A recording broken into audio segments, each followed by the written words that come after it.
With the presidential inauguration taking place today, I decided that I'll be taking a look at a video from a smaller YouTuber known as DreamyDiglot. She kind of reminds me of a small channel clone of Sargon of Akkad, mostly in the delivery and presentation, and her ideas are just as flimsy as Sargon's. I wouldn't have learned about DreamyDiglot had CharmingMan93 not mentioned her in a video where he bitched about this generation. Thanks, Mitch. I couldn't have done this without you. So, you built a platform to showcase your values. You chose a candidate whose pockets are lined by the 1%, who sells her opinion to the highest bidder, who intimidated and suppressed the voices of women who claimed that they were raped, who calls for mass immigration from countries whose dominant religious doctrine fosters a culture of the greatest human rights atrocities of the modern world, especially towards LGBT groups and women. As we watch the ramifications of such actions wreak havoc on Europe, to the point where the strongest proponent and figurehead of this policy makes a public statement that's the political equivalent of, whoops. You sure you're talking about Clinton? Sounds more like a description of Trump.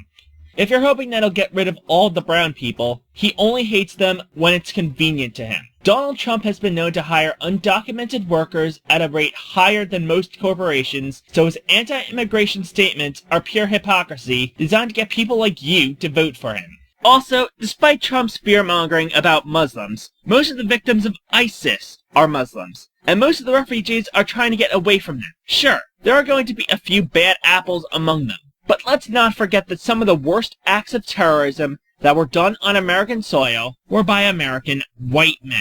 Ever hear of the Oklahoma City bombing? How about the Columbine massacre? Or when Dylann Roof shot up a black church and brags that he'd do it again in a heartbeat? Or many of the now forgotten school shootings in the 90s and early 2000s. As I said before, Clinton is far from perfect, as like most politicians, she cares most about lining her own pockets. But if you think that Donald Trump and Mike Pence are going to do more for LGBT rights than Hillary Clinton, you've got your nose too deep in Breitbart propaganda. A candidate who played dirty with the DNC and cheated her way past an underdog all the way to nomination. A woman whose campaign was funded by the same governments that offer financial support to the Islamic State of Iraq and the Levant. And, last but not least, a woman who spits on women's rights and patronizingly poops on the intelligence of female voters by exploiting her genitalia as one of her greatest selling points. Screw you! I'm sorry. But that's almost completely irrelevant. You're against racism, against sexism, against classism, against discrimination. But what do you stand for? Quotas? Reparations? Feminism? Tax-based wealth redistribution? It's more like we had one sucky candidate and one really sucky candidate. If you think most Hillary Clinton supporters thought she was the greatest thing since sliced bread, I've got a bridge to sell you in Brooklyn. Most of us were Bernie supporters who knew full well of Clinton's failings, but the fact remains that she was the better and more qualified candidate than Trump. The kinds of people who were pro-Clinton from the get-go were actually in your camp. One notable example is Devin Tracy, aka Atheism is Unstoppable, aka Doxy the Kangaroo. He was pushing for Clinton during the primaries. And you talk about feminism, affirmative action, and a progressive tax to fund government programs like they're a bad thing.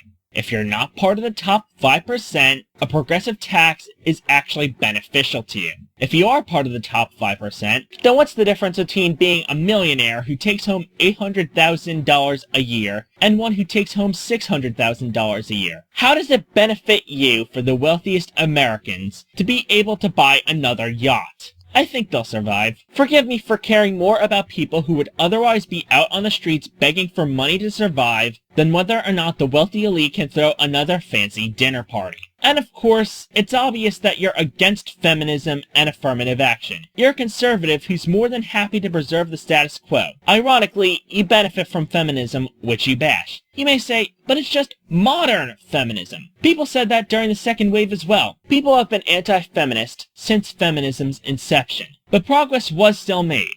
I'm getting a hypocrisy contact high. Weird. Speaking of hypocrisy, it's also hypocritical to bring up LGBT rights when Mike Pence is one of the most anti-LGBT politicians in recent history. The only way he could look good is in comparison to Fred Phelps of the Westboro Baptist Church. Do you really think Trump and Pence are going to stop the human rights violations in the Middle East? Or do you think instead Donald Trump is going to see those countries as a big money-making opportunity for himself? It's like a value vacuum. It seems like the only common ground you have with your in-group is a bitterness against what you perceive to be the status quo, but you are the status quo. You're already in power. You are the rulers of the era. Well, not anymore. I assume you're not referring to people like AIU. If so, then you're correct in a way you didn't intend, because most of AIU's friends and associates were pro-Trump. The Clinton-Trump thing was the only thing major they disagreed on. If you mean actual progressives, then no. We're a minority who continually faces backlash from conservatives like yourself at every step of the way. But we're not a tiny minority. Trump's deplorables are also a minority, but a far more dangerous and violent minority who bullied and harassed everyone who disagreed with them, sent death threats online and through mail, doxed people online who disagreed with them, stood outside of polling stations to intimidate Clinton voters, and did all they could to push their agenda of bigotry. However, I have to admit it wasn't so much Trump's deplorables that put him in office, but the people in the middle who bought into all of the propaganda. Some of it true, some of it half true, some of it complete bullshit. People who voted for Trump did so not necessarily because they wanted to deport all Hispanics and Muslims, but because they were gullible enough to fall for propaganda. And a loftily smug dissociation from those people. Those ones over there.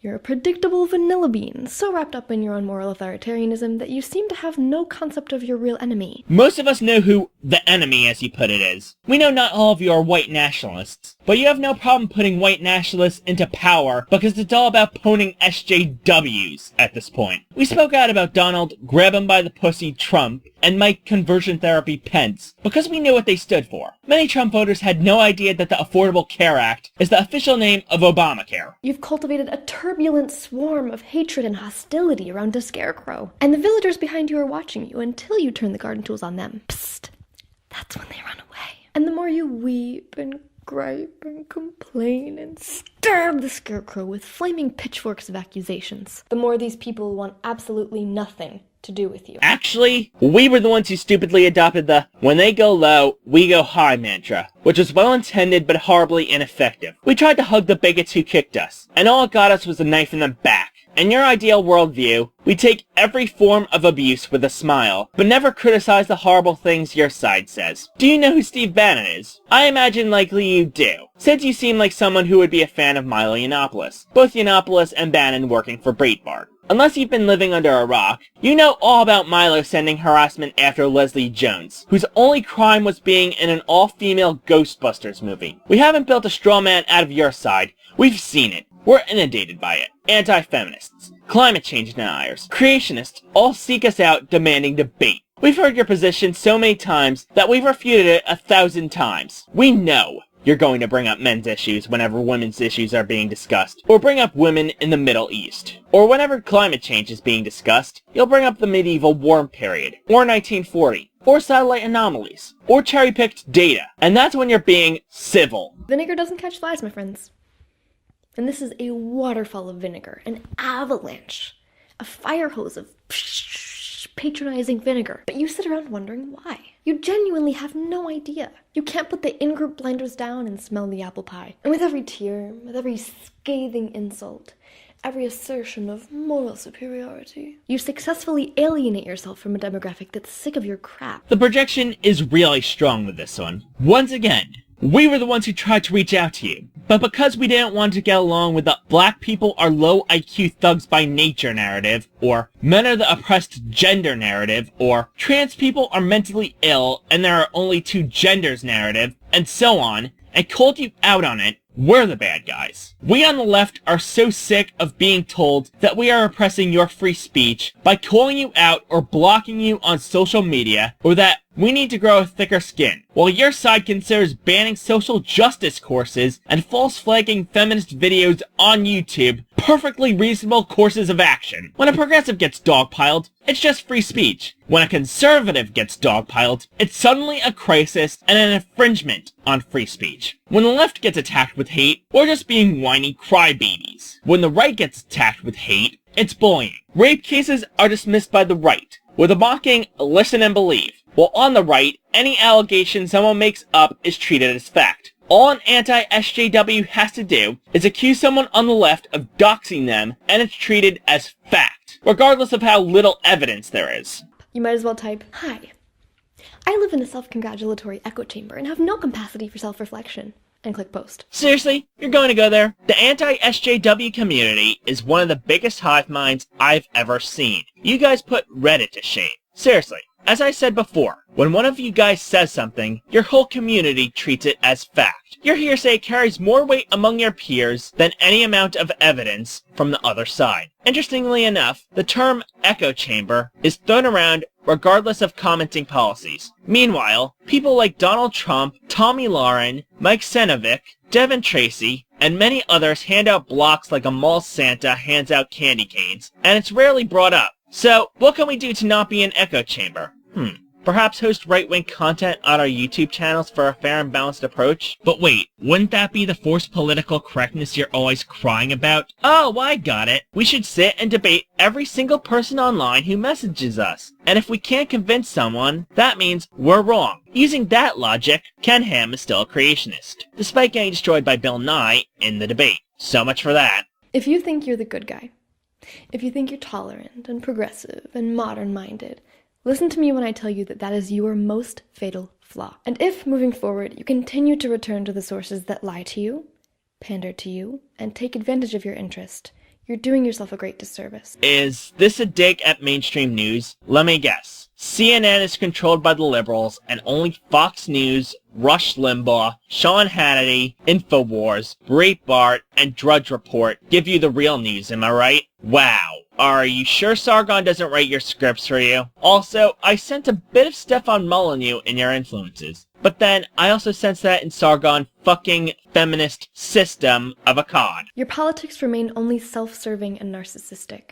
They orient themselves around seeking societal approval and validation, and to the outgroup, they look like nothing more than a fashion statement. Oh yes, because wanting to help people besides ourselves and forfeit our own privileges to help marginalized groups is so self-serving. What are we going to get out of this? Wouldn't it be more selfish and narcissistic to, I don't know, vote for someone that'll preserve the status quo? I know you're going to say, but Clinton would, which may be true, but at least she wouldn't turn back the clock to 1957 like Trump and his buddies want to. Do you really want to live in an America where you'd be considered weird for not wanting to settle down and get married right now? I doubt it. Do you really want mandatory prayer back in schools? Anti-environmental policies? Creationism taught as equal to evolution? I somehow doubt it. But these guys aren't just anti-marginalized groups. They're anti-science, and anti-everything that the skeptic community supposedly stands for. But I guess all's well and good as long as those evil SJWs aren't comfortable. Until next time, I'm Danny Quartz. Thank you all for watching.